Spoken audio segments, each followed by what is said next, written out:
Welcome to the Salmon Runs YouTube. Enjoy the video. In this video, I will show you how to cook stuffed bell peppers. To begin, select 4 to 6 large, firm bell peppers, perhaps in different colors like red, yellow, and green.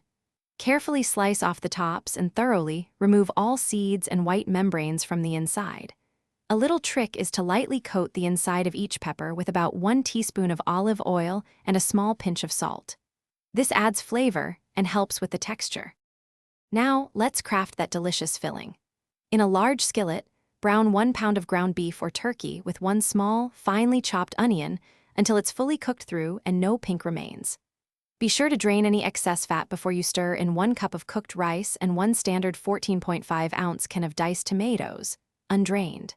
Finish by seasoning with 1 teaspoon of garlic powder, 1/2 teaspoon of dried oregano, and salt to your preference.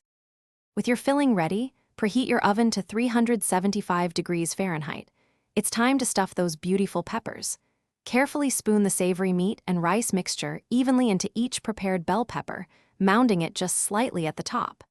Next, pour about 1 cup of your favorite marinara sauce into the bottom of a 9 by 13-inch baking dish. This creates a flavorful base. Finally, place the stuffed peppers up. Heat your wok or a large skillet over high heat with 2 tablespoons of cooking oil until it just begins to smoke. First, sauté the chopped garlic and chilies for about 30 seconds until they release their fragrant aroma. Then, add your protein and stir-fry until it is nearly cooked through, which usually takes about 2 to 3 minutes. Finally, introduce your vegetables and the soaked noodles into the hot pan. Thanks for watching. Consider subscribing if we helped you.